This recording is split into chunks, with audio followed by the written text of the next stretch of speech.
Well, let's find out more now about some of the underlying causes of these changes in our climate. And we can speak now to Ilan Kelman, who is a professor of disasters and health at UCL's Institute for Risk and Disaster Reduction, who joins us now from London. Thank you very much indeed for joining us.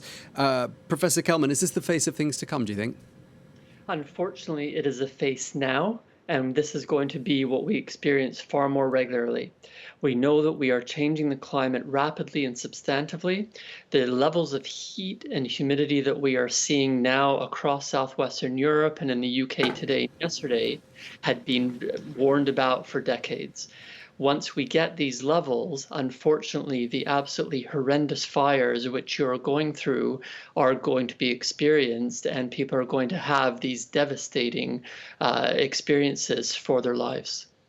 Yeah, the UN said today in a new report that we're going to have more of the same until about 2060. How do you think they made that calculation, 2060? That's another 40 years or so of more of this type of extreme weather. Well, the modeling, the projections are actually very clear because we do have the knowledge, we have the data, we have the computers, and that's why scientists spend a lot of time working out what the possibilities are. Nonetheless, we can act. And that is what the models are showing us. That's what the science is showing us. So while we are on a trajectory, as the UN is indicating for the 2060s along those lines, if we actually decide to change, then we are able to affect that and do much better.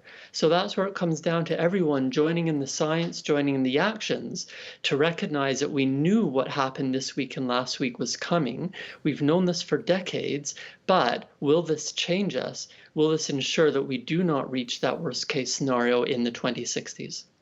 Yeah, I mean, is anyone willing to take the necessary action when you consider the polluting industries out there, shipping, aviation, and driving cars and all the rest of it? We know the causes, but we continue to live in this way, sort of on borrowed time, really. So it doesn't seem like there is the will, does there?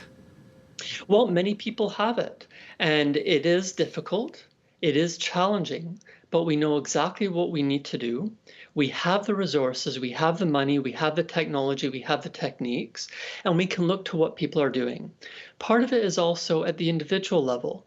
Can we actually stop people dying in the fires which are happening? And it's the same around London. We have just declared a major incident due to numerous small fires which have been ignited coming from the heat and humidity.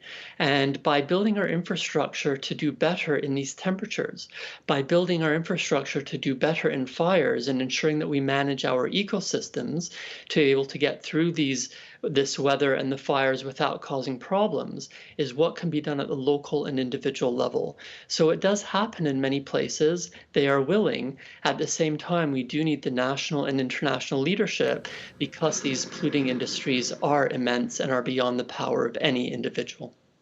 Okay, well, thank you very much indeed for speaking to us. Professor Ilan Kelman, thank you very much.